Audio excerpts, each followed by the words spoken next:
these recommendations, we realized it was no easy task. We had to come up with a recommendation for the summit and a vision for Sarnia.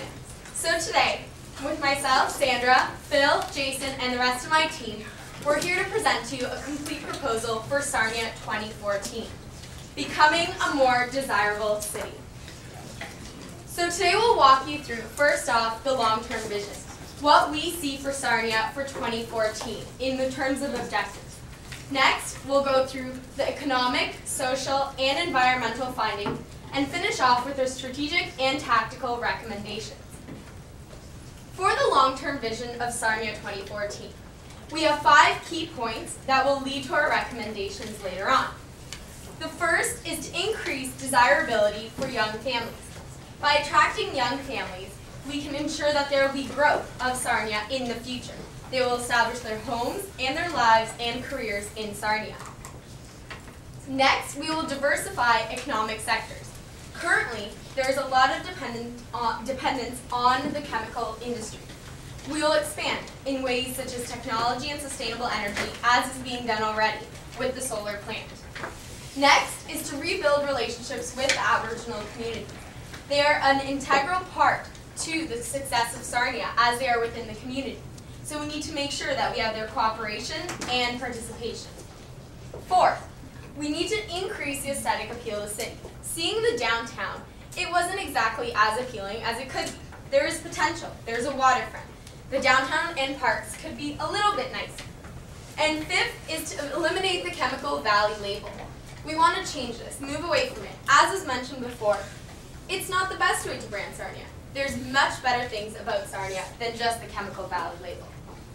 After geographical surveillance and personal interactions with our local community, we have come up with 3 key areas to our suggestions. Sarnia is heavily dependent on the dirty industries.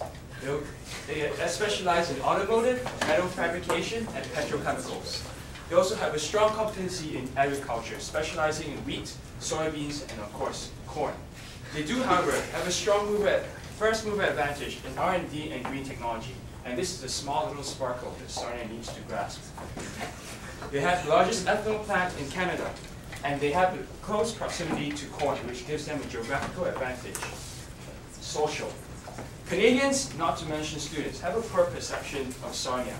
This is because they don't have this image they cling to when they think of the city. And Chemical Valley just sounds like a lake that will glow in the dark at night. Local Aboriginals feel like concerns are not being addressed. However, Sarnia is like the durian fruit. You might be slightly repelled by the smell and look of that at first, but if you just have a taste of it, just a taste, you would love it. That's exactly the case Sarnia is. New residents are in there and they love it, and they stay there. Maybe it's because of the local beliefs or the local common goals that they have, or simply the simple lifestyle and the common lifestyle they have in the workforce. Environment. Petrochemical plants in Sarnia cause devastating effect to the community, as you could see here. Poor smell, trouble breathing, and headache. And in 2005, 16% of our emissions derived from Sarnia. And this is a huge proportion, considering there's only a population of 7,000 people.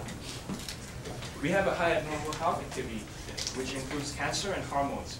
But we have experienced success with emissions in reduction technologies with local companies. So, despite the negative connotations of dirty industries, lakes that glow in the dark, and dangerous emissions, Sarnia is poised for successful future growth. We are taking the right directions in the step of clean energy with demonstrated in ethanol plants, and together with our tight community and also the government's collaboration with the community shows that we do have a step forward that we can take. This leads to our Team 53 strategic recommendation to increase desirability by focusing on a strategy grounded in green technology and renewable energies. My colleague here will explain how we will achieve that. Now, one of the things we really want to have in our recommendations is focus. And that's why we've narrowed it down to 5 areas which we believe will help Sarnia achieve its strategic objectives. Now, one of the things Mayor Bradley spoke of is the difficulty in attracting clean energy companies and R&D facilities to Sarnia. Because it's actually illegal to use any kind of real financial incentives, the real focus is on relationships. That's why we want to dedicate municipal representatives solely for the purpose of sourcing clean energy companies to Sarnia. As well, they will help existing companies with receiving funding from provincial and federal governments. Also, we want to increase the co-op program at Lambton College. Currently, Suncor is the dominant firm with Lambton College. They have the Sustainability Award and have funded the Sustainability Center. Yet there are many companies, such as First Solar, which do not have such a strong relationship. So what we want to do is facilitate this relationship so we can create those work opportunities and ensure that Sarnia's most skilled workforce stays at home. As well, we also saw the opportunity to work with Suncor in their corn sourcing for the ethanol plant. Currently, 80% comes from Ontario and 20% from the US. By working with them, we feel that we can achieve 100% locally sourced corn, as it is a commodity. And as well, we do foresee that there could be some advantages financially for them, as most of the cost is from transportation. Now, in speaking with the Aboriginal communities, we found that there's a lot of discontent with how the fines from polluting companies were distributed. For example, when a company would pollute over a limit, a lot of that money would go towards infrastructure projects such as road and bridges in different communities, and they wouldn't receive any of the benefits.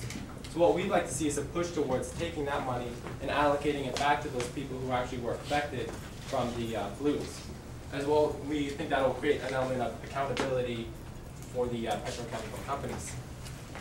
Now, if we take a step back and think about marketing, what's really important is competitive advantage, because it really drives what value you're going to deliver to your customer, and it really provides a foundation of your marketing plan.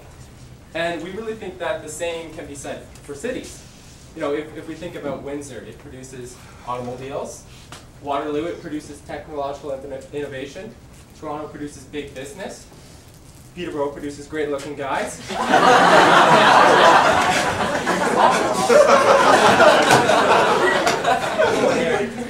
Ottawa, you know, it's the center for government agencies. So that's why we feel that Sarnia has an advantage. They have the largest ethanol plant in Canada. They're the largest hydrogen producer in Ontario. They have the largest natural gas plant in Canada. They have the first bio-industrial innovation center in North America, and they have the largest solar plant. I'm out of breath just talking about it. There's so many advantages we have. So what we'd really like to do is promote the key advantages Sarnia has, and we'd like to promote it as the sustainable city. Now, it will take a while to shift perceptions, but we think doing so will be worthwhile. As well, we think that in doing so, like, Sarnia has to be the leader of these initiatives. So if that includes revitalizing public parks, as well as incorporating solar panels into local public buildings, they really have to be the leader in facilitating the transformation. And finally, we want to investigate the likelihood of rezoning some of the most inconvenient industrial locations. So possibly the waterfront locations could be rezoned in the long term, so that to commercial and residential areas, so that the core industrial area isn't so close to the downtown and native communities. And finally, what we also want to look at is lobbying the federal government for increased investment in Sarnia. We know the Ontario government wants to reduce greenhouse emissions by 80% by 2050. So we think that highlights that there's going to be a lot of investment in clean technologies, and that's the investment we want to capture. So overall, we really want to see that by having a strong labor force, by reacting to shifting energy trends, through the strong leadership of the Sarnia government, and of course the backing of a strong community, we feel that Sarnia will be able to be the sustainable leader of Canada. Thank you.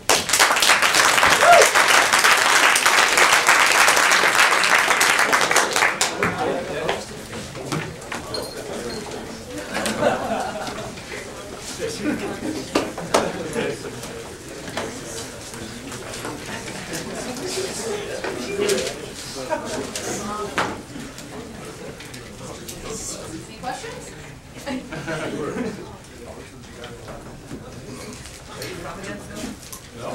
Your closing comment mentioned a strong community. What are the two or three main elements that are going to strengthen that committee? I'll say one that I think is important. First of all, I know there's a lot of kind of frustration with the Aboriginal community right now, because, for example, certain plants say they're polluting, or there's, they're putting their wastewaters into the native reserves, and that's been, making them really frustrated, right?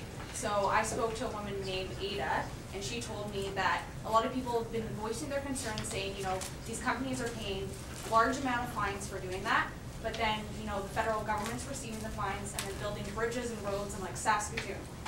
Why would they do that when we're the ones that have been affected? So why not take X% of, the fines that they pay and kind of put it back in the native reserve and increase the facilities and things like that, and maybe do, schools or something like that, so they feel like they've been compensated for the effects, because they've been the ones that have been directly affected. So I think that's one thing that's going to kind of increase the community. And I have another thing with regards to the co-op programs at local schools and at Lambton College. We feel that that's going to build a long-term sustainable economic base, because you're going to, by having cooperatives with local companies, you're going to encourage those students to work at local companies. Therefore, you're going to have a higher income level, therefore a higher tax revenue, which will allow you to rebuild the city of Sarnia in the long term over 20 to 50 years. So I feel like that's also a key pillar in building the community from the bottom up.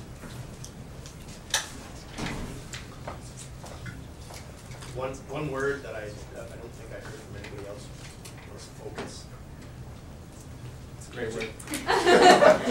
That's a huge word that every group should have got out of meeting with community leaders, because there is a lot of great things that go on, and there's many different programs and committees, but a lot of them aren't focused. I was surprised at the BSI group there that there wasn't more focus on collaboration, because there's 6 or 7 other groups that are very similar, and they're all kind of working on the same things. And I think if they're collaborated and focused, that we'd be a lot further along than what you guys saw. Absolutely, and I really think that a key thing for Sarnia in the future is to make this green energy and this renewable energy thing the pillar of Sarnia.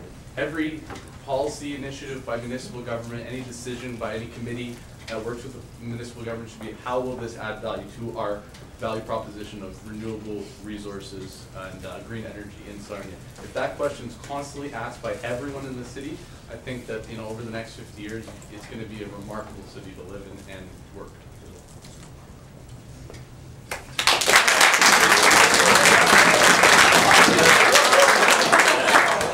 I'll start. One more question, and I'd like to say my quirkiest question for the last.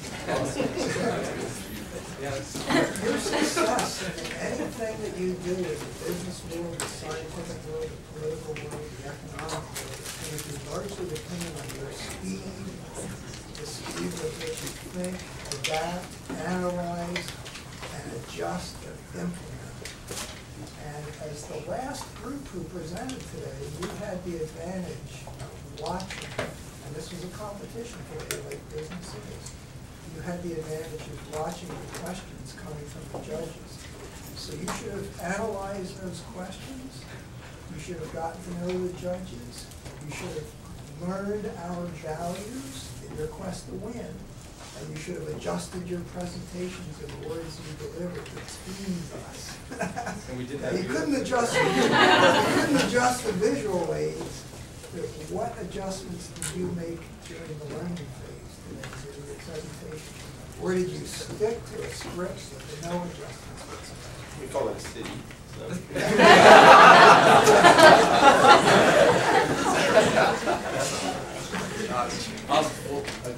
I can't really comment because I didn't present, but I really think that focus came out a lot more. But I really think yesterday we were talking and we had a lot of different ideas that pulled a whole bunch of different levers, but we kind of realized that no, we need to have focus. And by hearing your questions today and by hearing everyone else's presentation, it just drilled it home more that that's going to be the key issue that will ensure Sarnia's success in the future.